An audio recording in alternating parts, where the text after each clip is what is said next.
आई वाम ताइजेगे स्माइन तो बनी अखोगी ममांग ददी खुन्ना पमा फाबा इबुंगी पाम फाबा से मैरा पाइबी नोरो अमन बोइरो हुकुम संजल खोसल लगा स्टेशन दा थोमजन बदो तौरमीको अदुबु हौजिकती मी फाबा से लेप नाइदे मोय ngarang su phaye mamang mang du su phaye whatever masigi allegations and defamation di whatever extortion do be ai demand tawrami habu or base amadi dum natraga nomai la ebu har se natraga photo thagakiba ama mato bodu su me ama mato bosu yai maram di khangja de ko to bodu bu phabagi process se hore e dan ani subada pharaga su aikoi gi manipur gi praja gi ba where fight tare ko imai ben thola pagi sangsu hanthabani na अखोई section निगाई ma'am ओई section मिना से आबसे आई हाइजेगे अदुगा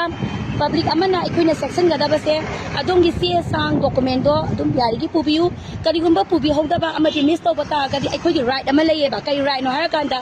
नंगी सी सांग से मतम सान उप ngamdragadi सर अखोइगी सी सांग से हप्ता अमगी मतमदा आई उच्चगे अदुसु कोर्ट दुम पुथोक्सगी दुम डायरेक्ट अकीबम तलेतना हाइगदबनि को मया अकीबम तलेतना any sentence force na kali mama tawren khalasi ba aigi se sang se court na kai pige harakanda hafta ama tampi gani ba ko hafta ama tung sa ai court joina direct puthok sa gen haibira mo ba aduna ji yamna sakpada su neina khangam ni ko curfew to warasu aduki mate yamna strict oi se aduduna whatever mamang da ke hani kom thok ba khopa mayam adu hositi kitang section mina se aduga मोगी लईबा फारकदबा any XYZ sentence force या uniform सेटेबा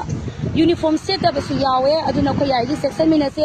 अदुगा हौजिक लाइबा camp हौजिक PRC कुइरे PR सनबदी अदुबु दि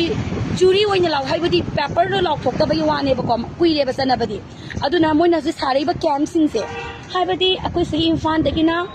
सि संगाई थे लाइन सारी को मुझे CSF Delhi dan hojiki khamelo adagi any force side da lai tare ba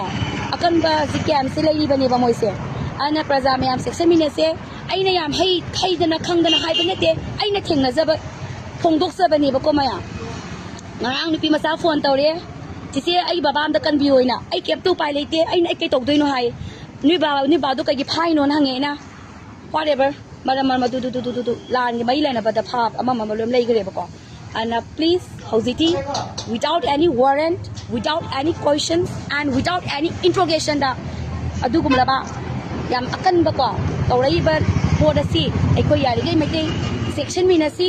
section phek to lemak dei minasi ha ba sia ai si haira ga tension jage soigi ba lan gi ba yaro ga su mayam na ngapiyo thaga sari punama aduga nakoi na thaga khiba lang ga mai leina na thaga khiba everything loina ma kapiyo move fast and clean everything to biyo थागसरी मया सिजना इंगोंदा फंगबा समेसा आइन अवाबा फंगिसे कनामता the वहानिंगे आइदि वागी बयाएबा आइदि सोखि बयाएबा आइ सिगि बयाएबा तोबतुबु आइंगोंदा थेंगनरि अवाबसे कनागोंबा XYZ अमदा थेंगना हनिंगे so I ngasi am emotion होय आइ detain तवे 5 hour sentence force नै पुंग मंगा detain तवे then whatever aduna mayam section dio थागसरी